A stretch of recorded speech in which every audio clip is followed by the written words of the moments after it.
Hello children, how are you all? I hope everyone is fit and fine and staying safe at home. So let's start our today's social studies class. Today we are going to start lesson number 4, that is government and elections. So first of all we'll discuss about government. What is a government? What is a government?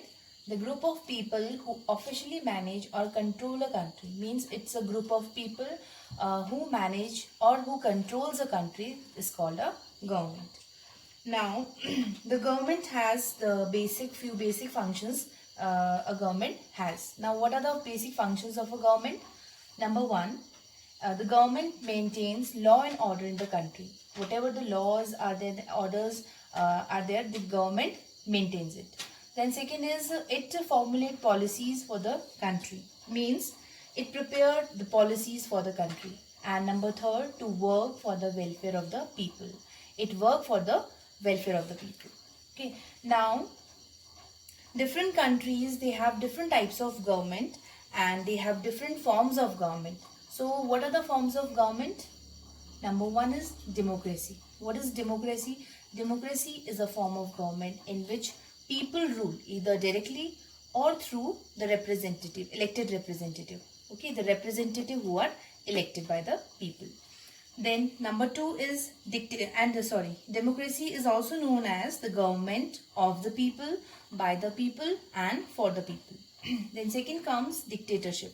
Now dictatorship, it's a form of government where either one person or a small group of people, they holds all the political power. Means the political power is in the hand of one person or a very small group.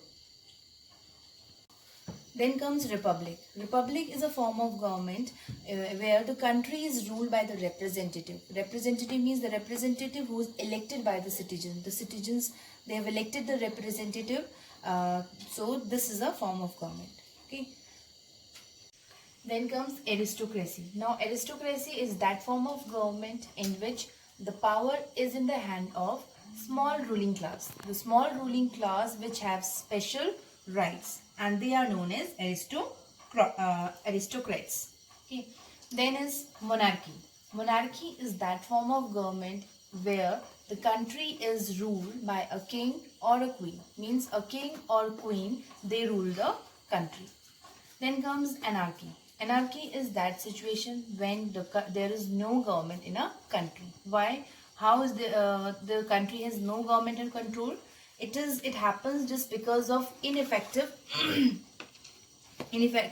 what government? Ineffective means when the government fail to perform well in that situation, anarchy is there.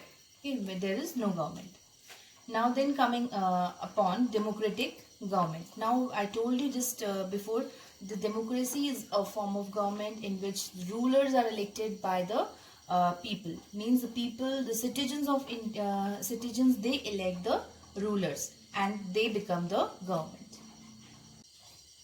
In a democratic government, the rulers, people directly or indirectly elect a representative to form a government. Now the basic features of democratic government means in a democratic government, what are the basic features which are needed? First is elected rulers, second is decision making power, third is free and fair elections, then fourth is one vote, one value, and the fifth one is commitment to equality and justice. So we will study about these features in brief. So let's start with elected rulers.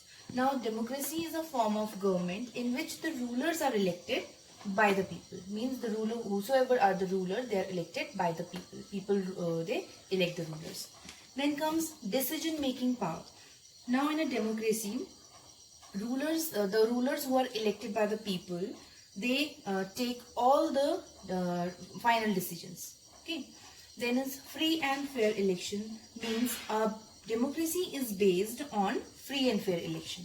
How? Those who are currently in power, they have a fair chance of losing this time. Means another party, they get the chance to win the election. In this way, all the other party, they also get chance to perform their duties or to do Okay, then comes one vote, one value. Now, one vote, one value means in democracy, each adult, the person who are of 18 or above 18, they have one vote. Okay, they are supposed to vote only one time, and that one vote has only one value. Okay, then the fifth is pause.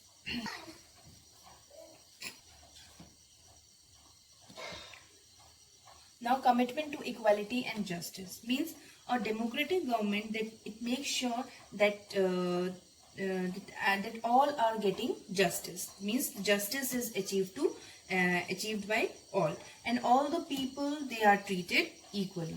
Means in the commitment means all should get equality and justice. So today we have learned about the government and the types of government, forms of government, and the democratic government, and about the basic features of democratic government.